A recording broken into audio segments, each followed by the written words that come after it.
Kaya mo? There you go. Sige lang. Sige pa.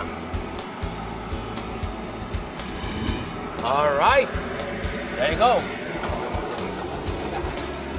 Namoy mo na yan? Ang bango, di ba? Bango.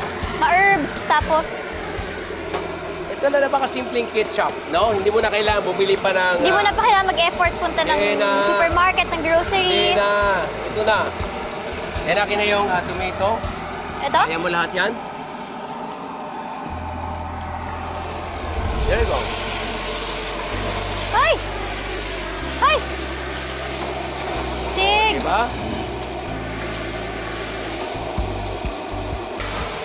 Then, akin na Tomato yan. paste. Yes. Ito muna, tomato paste muna. Ay, hindi. Ito pala, crushed tomatoes pala to. Tomato paste muna. Bago yan. Okay. So, tomato paste muna. Uy, hindi kaya.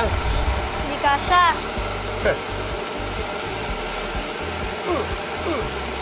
Alright. Para hindi mapanis, kinakailutuin mo yung tomato paste.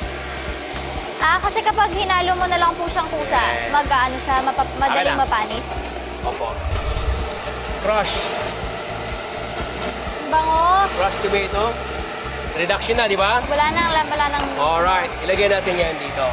There you go.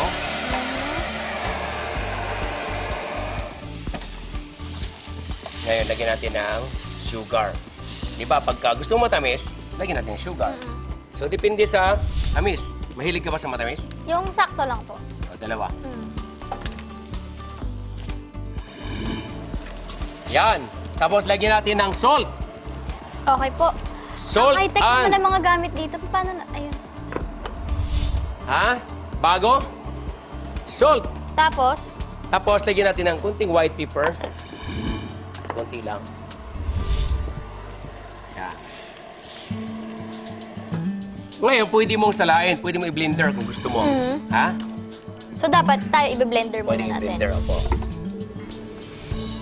Para manatiling kulay niya, ang mapula, huwag mo ilahat na i-blender. Bakit? Yun lang may kamatis. Yes, para may kulay pa rin. Bakit kapag po hindi ba't Pag yung binilender mo iba? iba-ibang kulay, maging pink. Oh?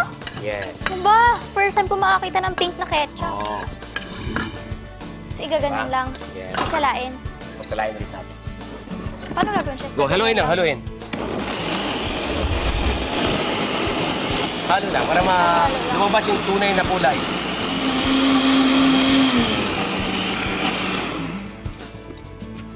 O, yan na. Okay na yan? Pwede na. Ito, chef. Hindi na. Sama natin agad. May Okay. buo pa. Ganito. Yan. O, di ba?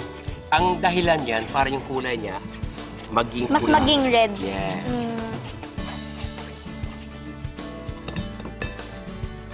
Okay. Again. Look at that. Sige, halo ulit. Ba't orange? Okay. Di ba sabi ko, pagka na-orange siya, pag nilagay mo roon, maging kulay pula siya. Okay. Homemade. Mas masarap ang homemade na ketchup, di ba?